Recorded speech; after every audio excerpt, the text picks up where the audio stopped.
Okay, 6.12. A 1,000-kilogram car traveling east at 50 kilometers per hour passes over the top of a hill and hits a 3-kilogram truck stalled in the middle of the lane. Alright, so car, 1,000 kilograms. By the way, please stop the video now and try this whole thing on your own. I'm just encouraging you to do that. Your learning will increase much more rapidly than just passively watching me. Okay.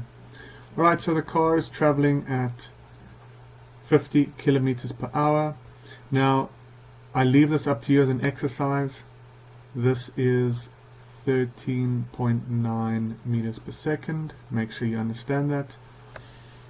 And okay, so that's the initial velocity of the car, and then we have a truck, and it weighs 3,000 kilograms, and its velocity is 0. So we've got the velocity of the car initial is 13.9, and the velocity of the truck initial is 0 meters per second. They collide. Okay, the impact, they collide, and then the impact causes the truck to roll eastward. Okay, so let's take that obviously as east.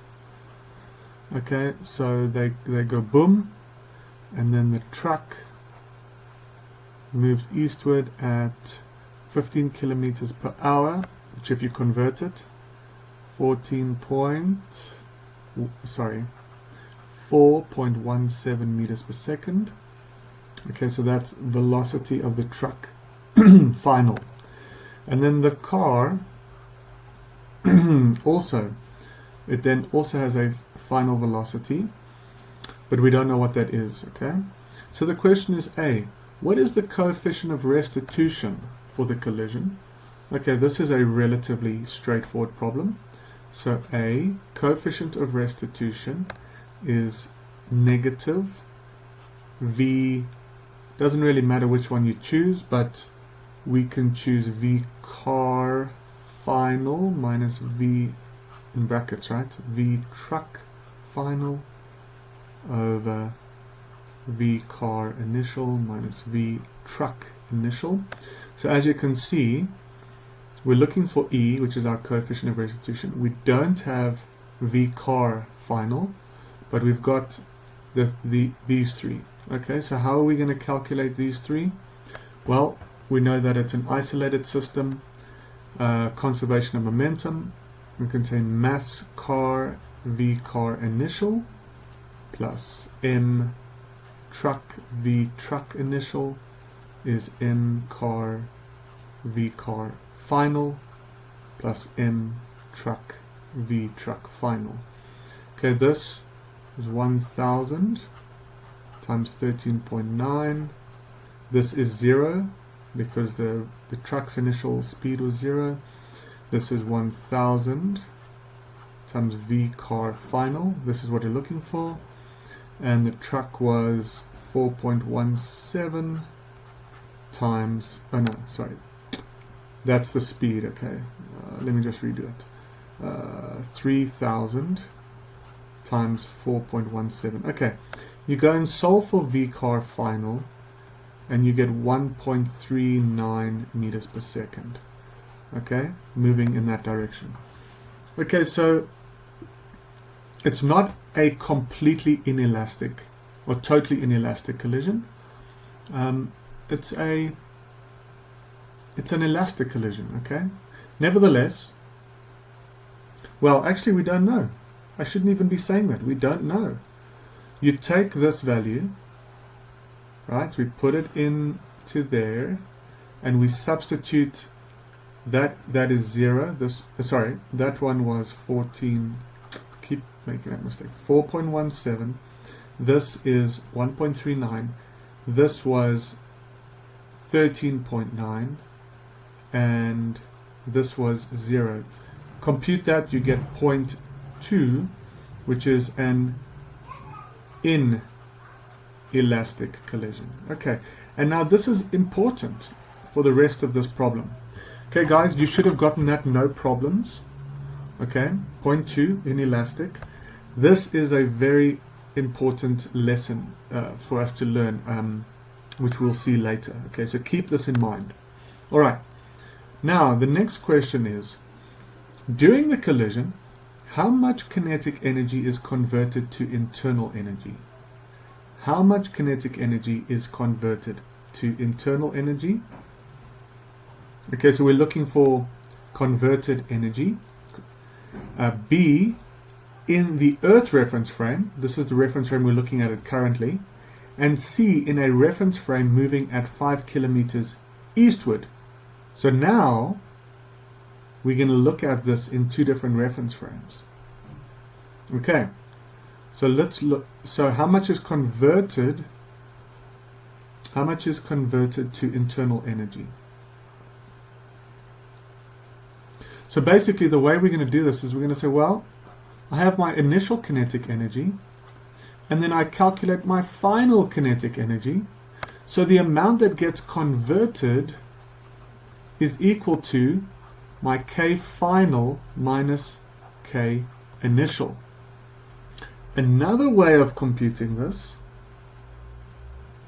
is to say my delta K is equal to half mu V12, which is your relative velocity squared, okay, E squared minus 1. These should give you the same energy that was converted.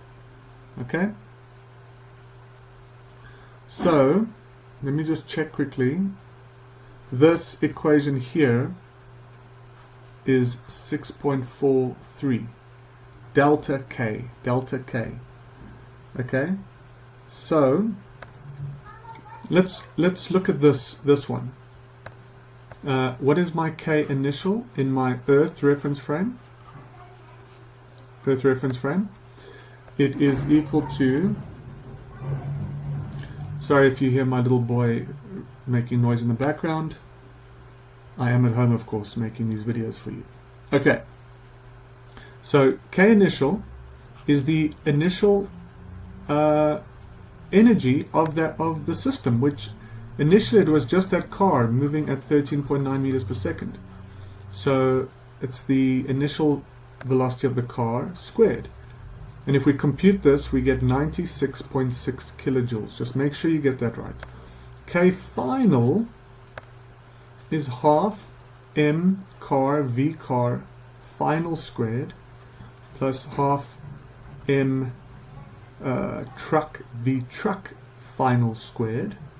Okay, and remember this was 1000, this was 1.39, this was 3000, and this was, it was 4.17. So if you calculate this, you get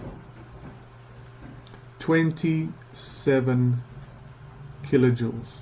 Okay, so delta K, or K final minus K initial, is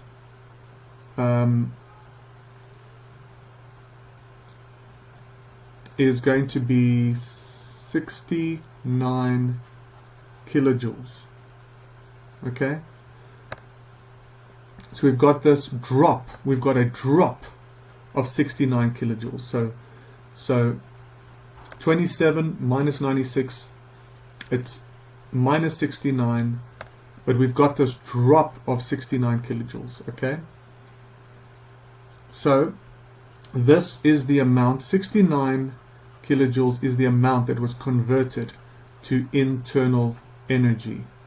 Okay, so let's try this guy. Let's try use this one.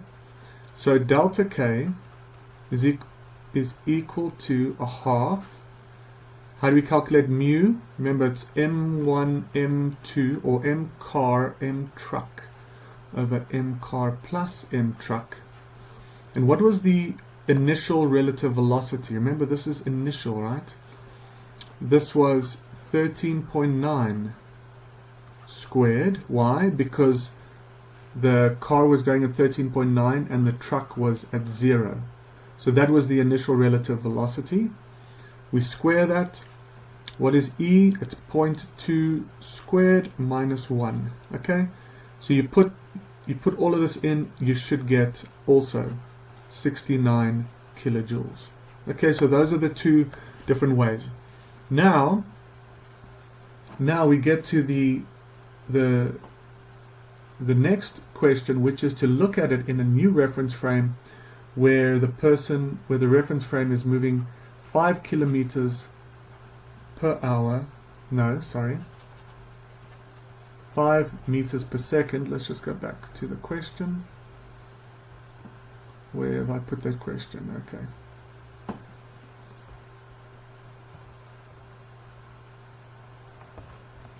Five kilometers per hour. Okay. Okay, hold on. Let me stop here and we'll carry on in the next video. Okay? I think this video has gotten a bit long. Okay, see you in the next one.